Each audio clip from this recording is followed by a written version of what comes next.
Welcome to the R.E.D Network, where real estate dads juggle the high-stakes hustle of their careers with the heartwarming chaos of family life. Whether you're closing deals, changing diapers, or chasing dreams, we've got you covered.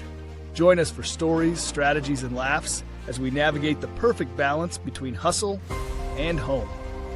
The R.E.D Network, where real life meets real estate.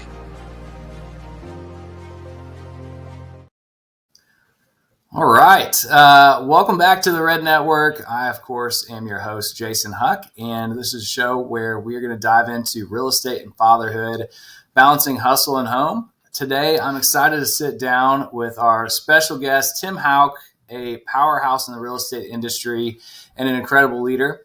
After serving in the military and earning his bachelor's in business from Southeastern University, Tim has spent the last 16 years building a thriving real estate career in Baton Rouge before moving to Nashville. He's worked in every aspect of the industry and representing buyers, sellers, investors, and both in residential and commercial real estate. Tim is a master of tracking numbers, but what sets him apart with his business is that it's 100% relational and not transactional.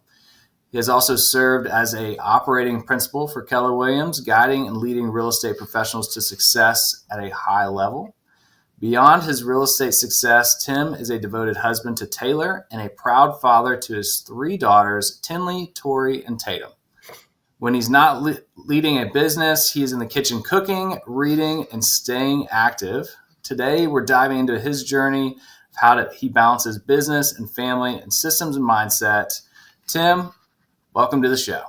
Thanks for having me, brother. Yeah, man. All right. So there's a lot to unpack there. Very interesting fellow that I'm very fortunate to be able to see most days here in the office and bouncing ideas and things back and forth. But let's go back a little bit from military to real estate. So military man before, how did that shape your approach to real estate? Yeah, it's interesting. You know, Navy was best thing that I could have done out of high school. And man, honestly, I was good at it. But, you know, I wanted to come home. I wanted to go to college. Got accepted into officer candidate school. Went to college. Came home, went to college, and landed in mortgages. I don't know if you know that. I did not know that. Yeah. I couldn't find anything in the marketing field in Baton Rouge at the time that it was interested me. So I did mortgages. And so this is, and I share this, when I share this story, it's pretty funny. So I did mortgages for about 6 months. And what would happen, there was a lot of inbound business. And so when everybody would leave for lunch, me and this other guy would stay, and we would run up and down the halls answering all the phone calls. Yeah. So everybody would come back. I'd run to the break room, eat, go back to work. And so I never took lunch. Nice. And man, I was killing it. My first, I was scheduled to have like a $25,000 a month. I'll never forget it. And I'm like, yeah. So I go to lunch. Come back from lunch. I had gumbo and stuffed shrimp. I'll never forget this lunch. And come back, and the president's like walk through the parking lot, like twirling his tie. Like, this is bizarre. Get a little closer. There's a cop car at the front door, and the doors are chain shut. And they're like, "Yeah, come back tomorrow. Get your stuff." Place what? Closed. And it was the precursor, I think, to the mortgage meltdown and some things that were starting to happen. And came back the next day, got my belongings, got a $6,000 severance check. I was like, gee, thanks. This sucks. Couldn't take our files. And so anyway, moral of the story, never take lunch. Yeah, man. Well, there's a lot to unpack there. Like one, I think, we have a lot of conversations about like, hustle, grind, growth, like all those different things. And, a friend of mine and I have this it's now turned into like a running joke of like, must be nice. And we hear it all the time. And so anytime we'll send each other something, he'll just like respond, must be nice, kind of joking around. And that's what people don't see. It's that iceberg effect of like, here's that iceberg of success, $25,000 a month, or big real estate business, or amazing vacations, or like you name it. And, oh, wow, he must be lucky. Like, that's really cool. And, oh, well, yeah, like, I guess I am. I'm lucky that I have the opportunity to do this. And yet I also never took a lunch, like, wow, you must be nice to be able to eat. Right. And Yeah. instead I'm answering phones and building businesses. That's pretty cool. Yeah, it's so I had a little time to figure out what I wanted to do. I didn't want to come back to that setting. And a friend of mine was like, had been trying to get me into real estate. And so he gets, get licensed to do the 2-week class and, go get start with him. And was there for about 30 days. And he's like, dude, I think you're going to do well, but I don't know how to train you. Mm-hmm. You should go to Keller Williams, get some training, and we can talk later. I'm like, all right. Mm-hmm. So I went over to Keller and I interviewed some other places and then walked into the KW office and I was like, oh yeah, this is it. Yeah. And so I went back to waiting tables, which I did in college, which, Mm-hmm. at this age of my life was kind of embarrassing for me. I'm like, all right, I don't need to be waiting tables at, I'm almost 30 here. And I'm like, Yeah. what's going on? And so here's what I did. So I pivoted out of that. And so I'd work at the restaurant. So I'd do real estate. They were like, yeah, you come to the office every day. I was like, okay. So I came to the office every day, like 8:30. And then I worked until 3. I went home and changed and I worked 4 to 12. Mm. And I did that for 6 months straight. Wow. I worked 182 days straight. I never had to wait a table again. Mm-hmm. And so, yeah, it took a lot of hustle, dude, I worked nonstop until there was enough momentum there. I felt comfortable. And that was my foray into real estate. Well, and that was also, 6 months, but it was really like a year and a half because, I don't know if you've heard the Ed Milet speech where he talks about how he has like 3 years in 1 year.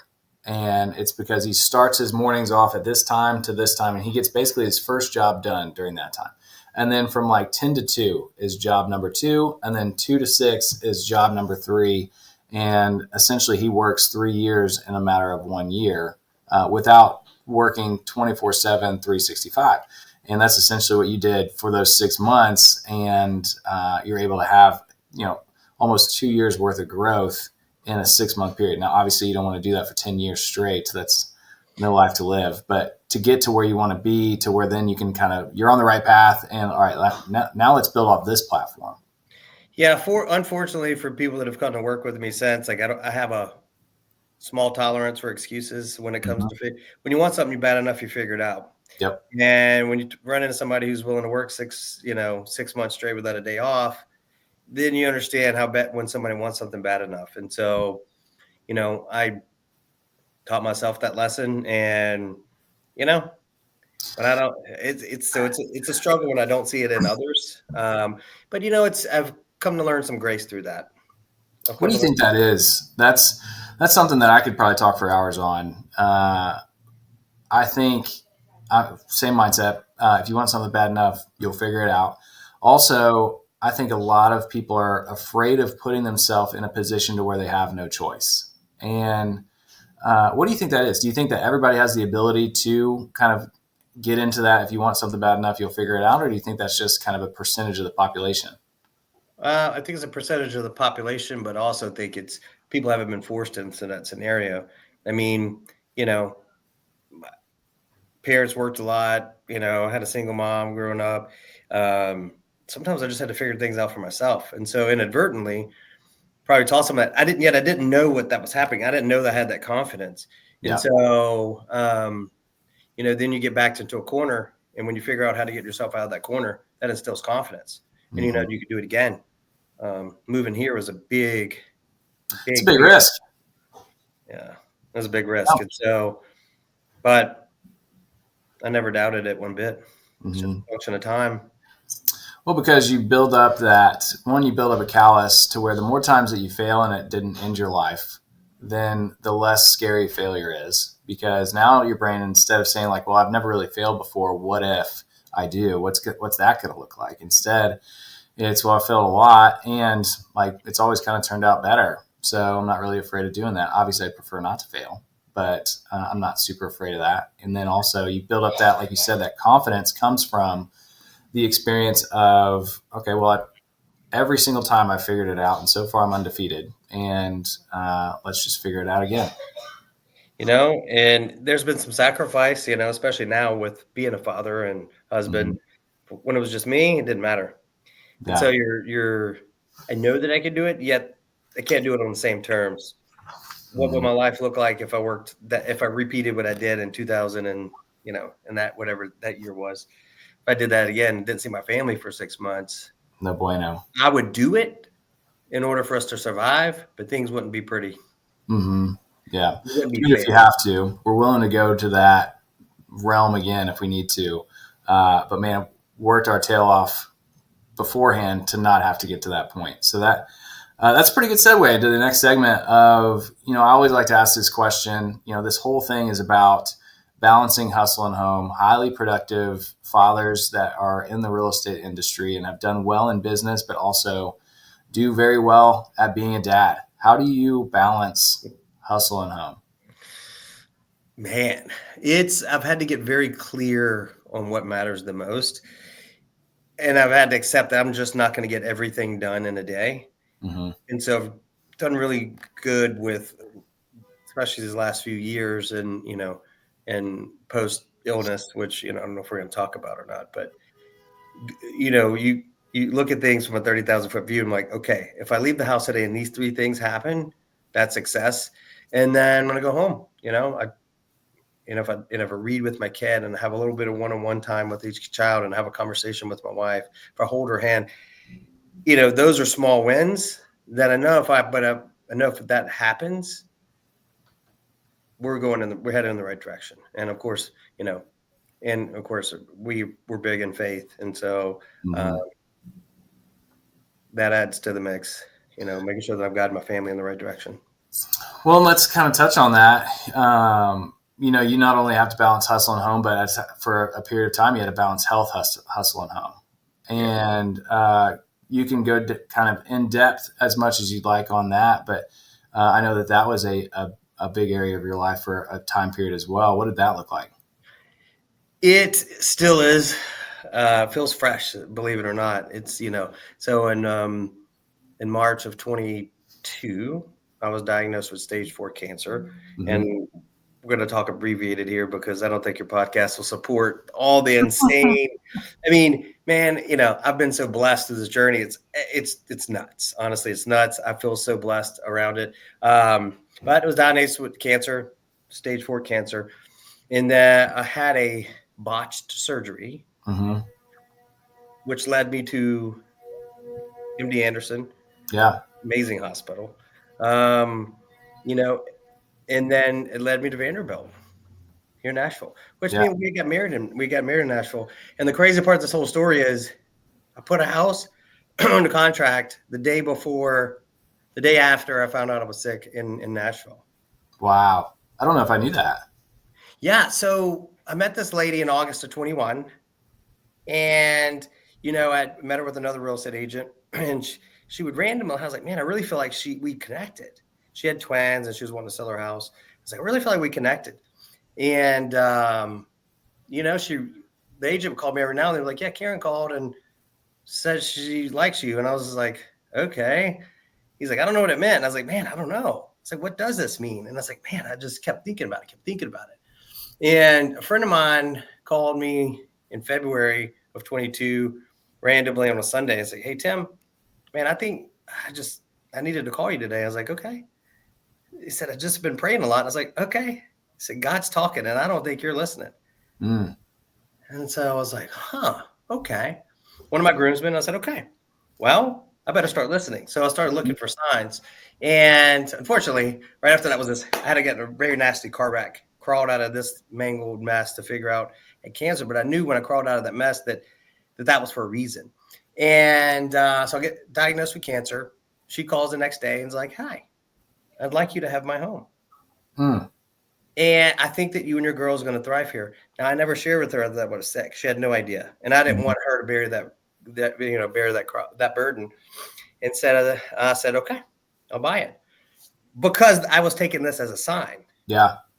And said, okay.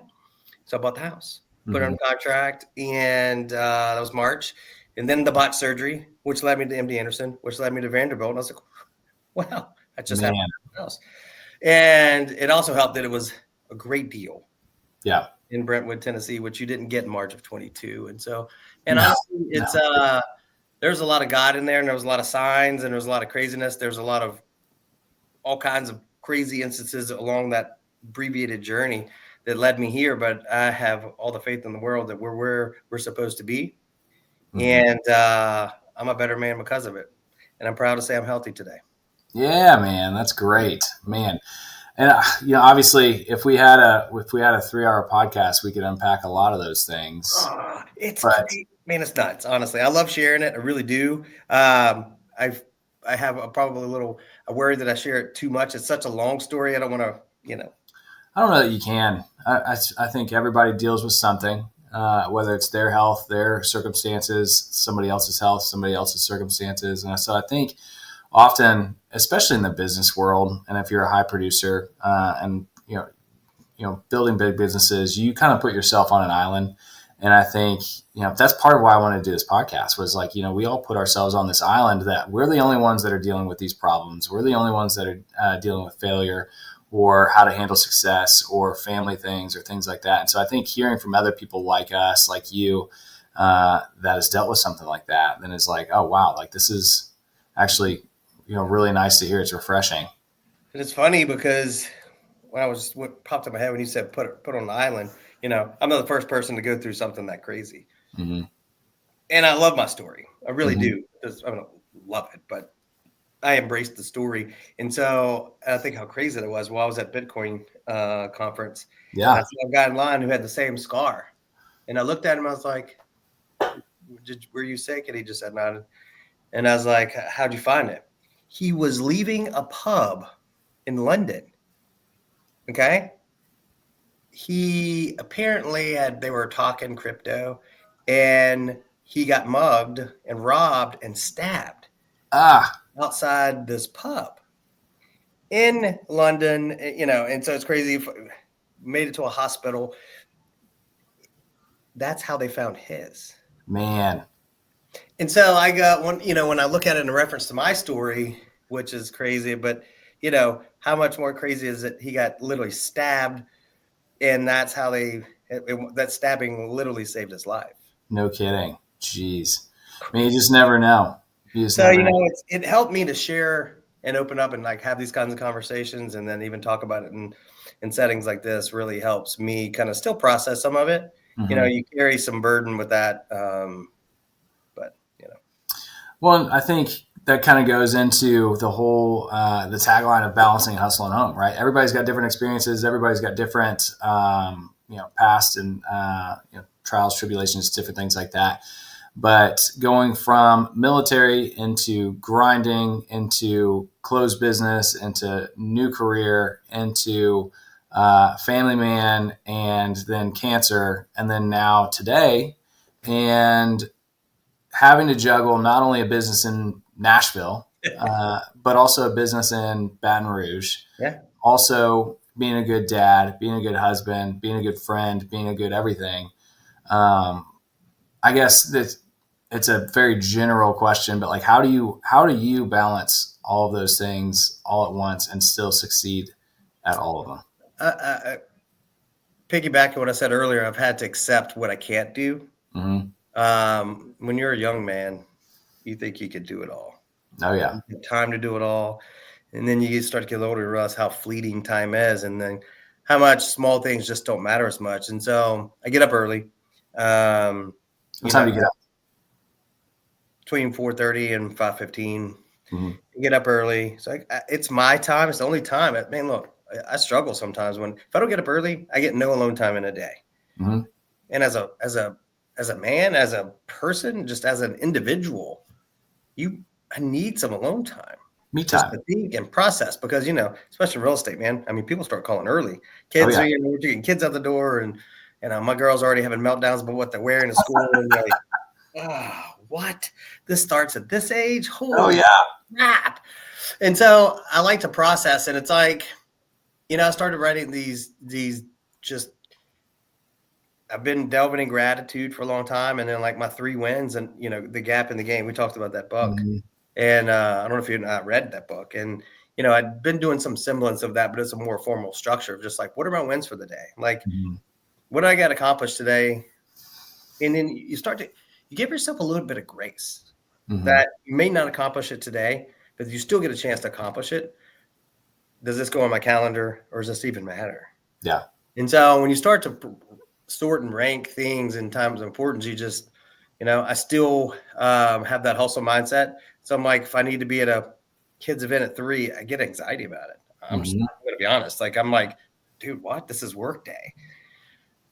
And I've had to give myself some grace and say, they've earned it.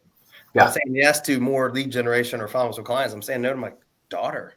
And we only get a little bit of that time. And so, it's, I've just had to sort and, I've just rearranged my schedule. I'll go back into my office a lot of times after dinner, but before the kids go down, and I'll finish up some things. I got another hour and a half while they're working on homework and getting ready. And then I go up and I read to the kids or, a few nights of the week. And then Taylor does it some other nights a week, travel to Baton Rouge. It's tough. I have to FaceTime. I have to be intentional, and it's just intention. Yeah. You have to learn to be intentional. Like, time does go, and it just goes, and it just goes. Man, and if you're just not intentional, I really think the gap in the game is one of the better things that I've walked through to help me understand. I get frustrated if something would happen, and it's like, so I've started to embrace the things that are happening with a positive mindset.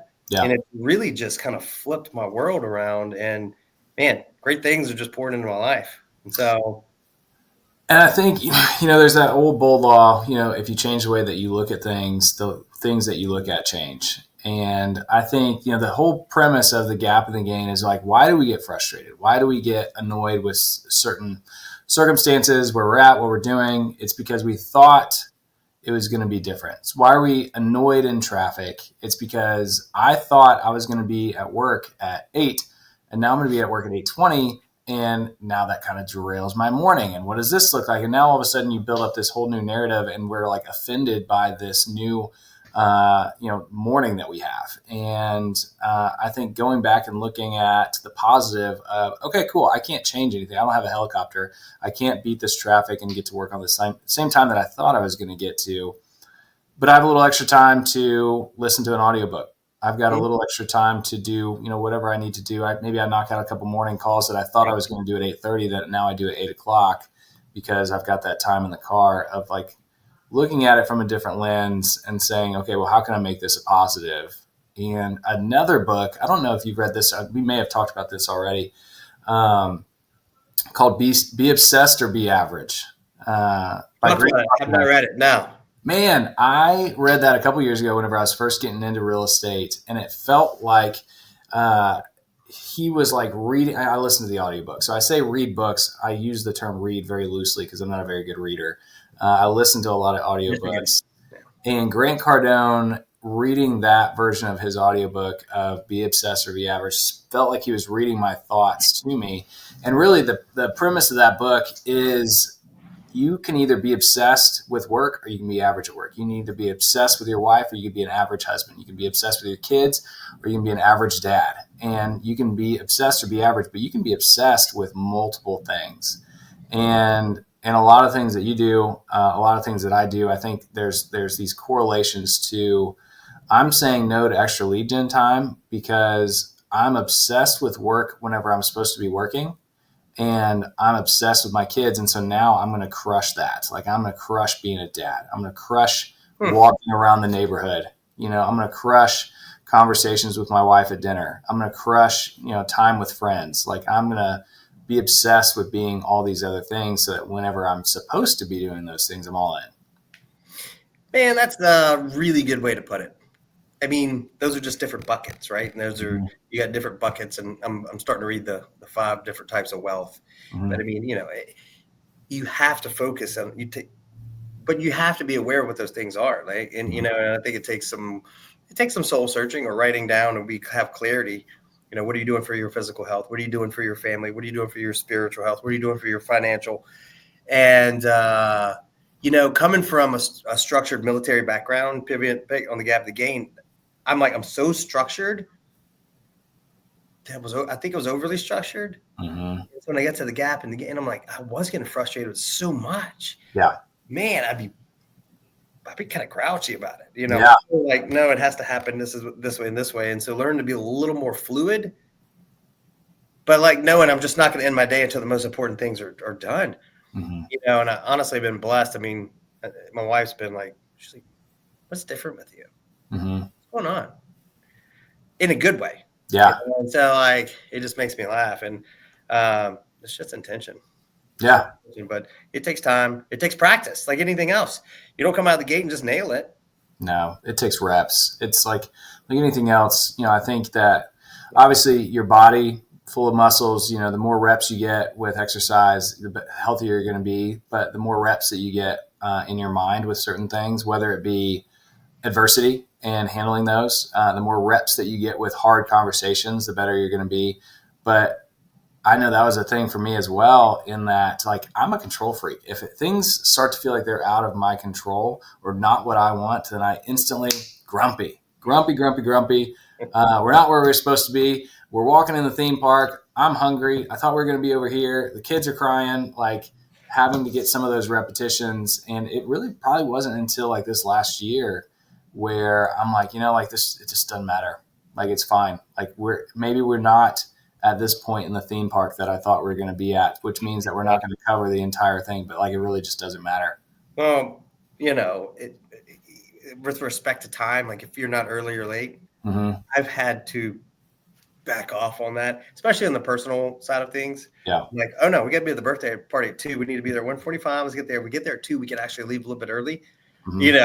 That, and just kind of accepting that I don't need to control everything. Yeah. I can't, nor do I need to. I can afford to lose that battle and win the more important ones. Yeah. I love that. Speaking of, when you're talking about reps, yeah, dude, personal records and bench, squat, and then some back this week. Let's go. Let's go. That's great. Finally hit 100 on bench. That's fantastic.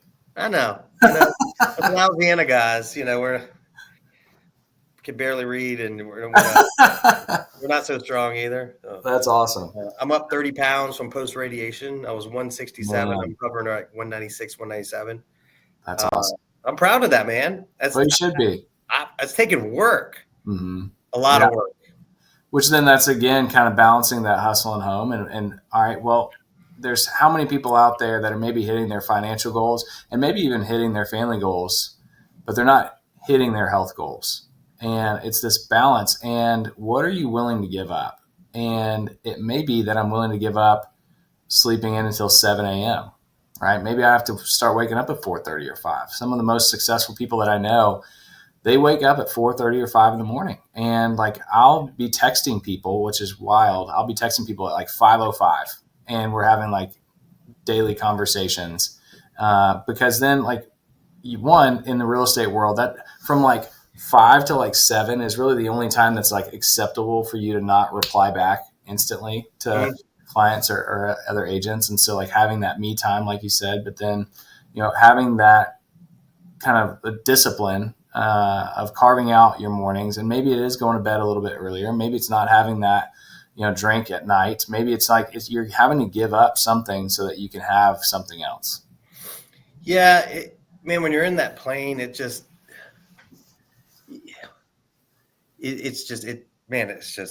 golly. I look back at how much I've accomplished physically, and it's just giving up some stuff. Alcohol during the week has been a big, been like, man, look, but like, think about it. Like, how much more do you feel like we know in the realm of like health and wealth? I mean, due to just, we consume so much media. Yeah. I think they said that we consume more in 15 minutes. I think they said than like back in like 40s or 50s, they did in an entire day. Oh, 100%. All the messaging, right? Mm-hmm. And so there's some good and bad from that. I think we have a phone and we have a click addiction, but no doubt.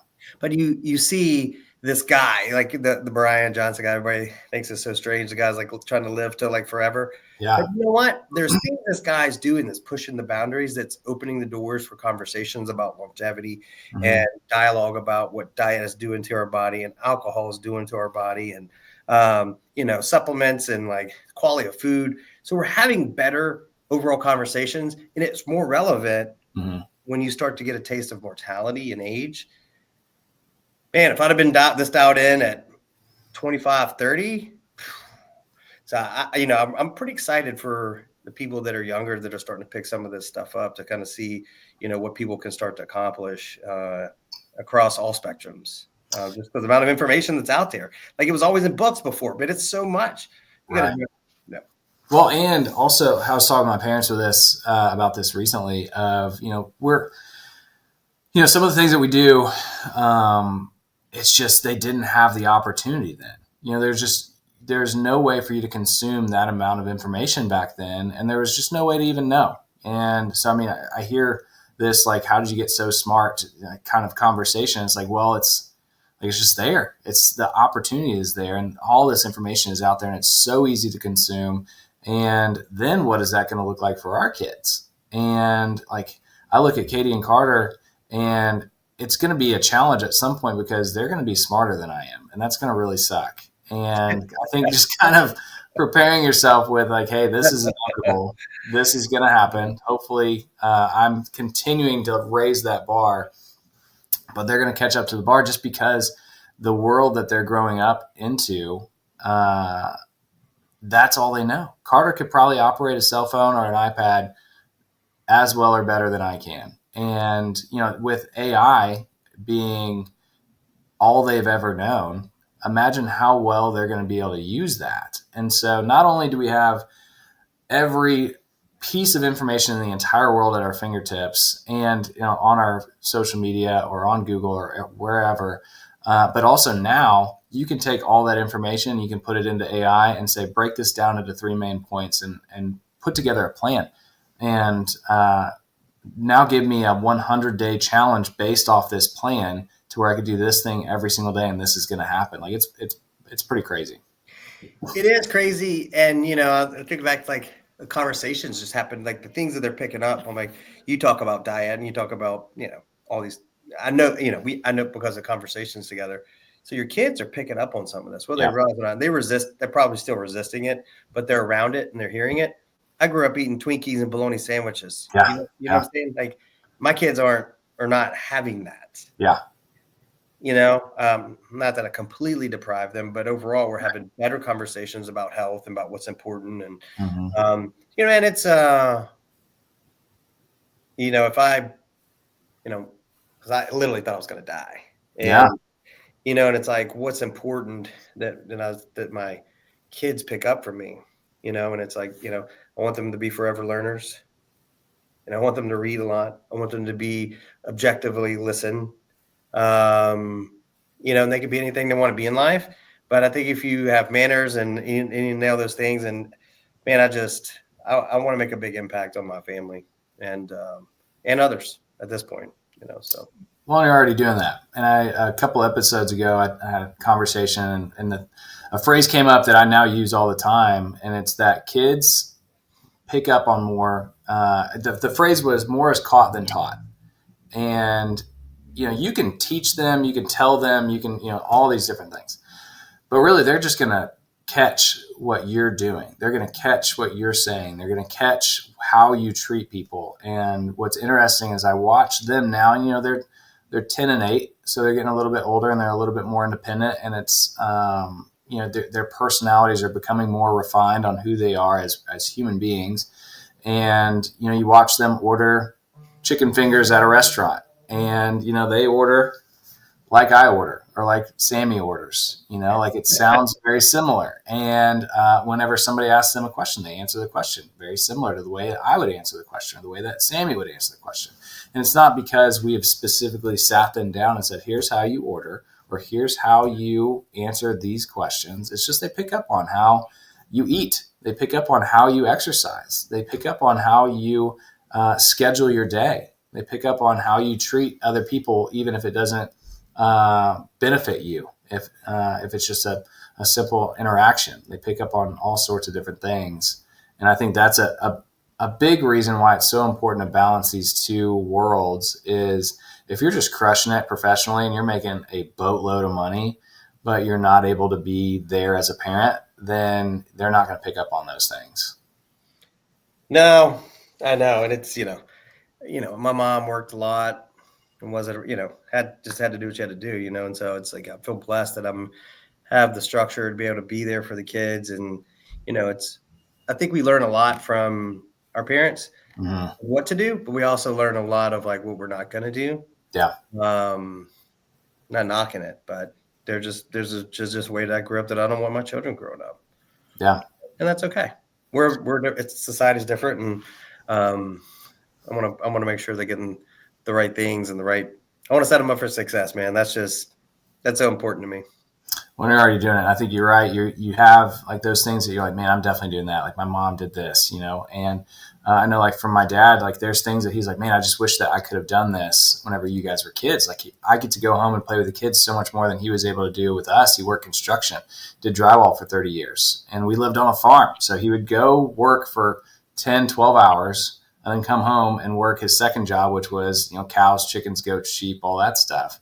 And, I wish I could spend the time playing with the kids. And so you can take that and be like, oh, okay, yeah, I bet that would have been nice. And then go work, 60 hours a week in real estate and make, have that same experience. Or you can say, oh, well, okay, maybe I can structure my days to where I can play with the kids and we can go on walks and do these different things. So it's not always what I wouldn't do because, something bad. It could just be, hey, we're probably going to do this with our kids now, 20 years from now, 30 years from now, hey, I wish I could have done this. And maybe we just didn't have the opportunity then, but you do now. And so you need to pay attention to this. I think that's important. It is. It's funny. I didn't meet my dad till I was 40. Wow. And, there's some nuances with that, but, I think it's, now we have a great relationship. We really do. We spend time together. Cool. And I think that's important for my girls to see. Relationship that I do have with my dad. They don't know that story and they don't need to, but, not that we're going to hide it from them, but they're just still young. But they see that relationship and, you'd heard like, and there's a lot of regret on his side too. I mean, he didn't know I existed. So so it's, that's the reasoning, but, kids, like how they spell love, Time. So time. And so we can, man, you know what? We were real poor growing up. I had no idea. Yeah. I knew my parents, I knew childhood, I knew happiness. And, and so it's, as long as I feel like if I can spend the right time with them, that's just a big leg up. Yep. 100%. It gets hard to spend time alone with your wife when you've got a house full of children. Yeah. It's a challenge, man. It's a constant seesaw. Yeah, it is. Yeah, it is. A constant balance. All right. So coming up on time, I always like to ask the question, if you're talking to another, real estate dad and maybe they're struggling with balancing hustle and home, because there's a time when I did too. What one piece of advice would you give them? I mean, it's going to sound counterintuitive, but discipline equals freedom. You need the discipline to do the things that you need to do. Otherwise, nothing ever gets done. And so you're chasing the hamster wheel. So structure. And if that means you're getting your ass out of bed and do what you need to do as a father, as a man, to get it done so that you can you can be at the sports game or have a date with your wife or be present when they want to have family night movie, like do it. And so, and that's discipline equals freedom. It truly does. Discipline equals freedom. And I think also discipline in the unknown. And there's this phrase, and I'm going to botch it, but it's basically like, how fast would you run if you didn't know where the finish line was? And, how fast and how far would you go if you don't know where that finish line is? Would you run 100 yards at full bore where it's a full sprint? Of course, if I knew that the finish line was 100 yards away, but what if that, finish line is a mile away? Are you still running as fast? Are you still willing to run as fast as possible for that duration of time?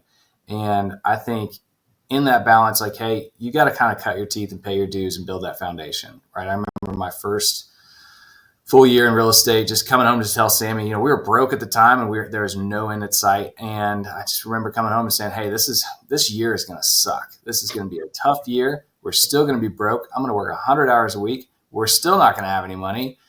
But one really crappy year for a lot of really great years later, I promise. Like, this is what's going to happen.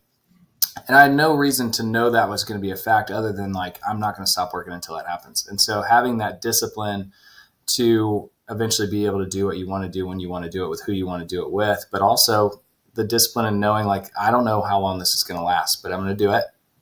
And then if I do it and I have the discipline, and then you carry forward that discipline even afterward in the same way of, okay, I'm going to use that same discipline to now do these things with those that matter, then you can have a really great life.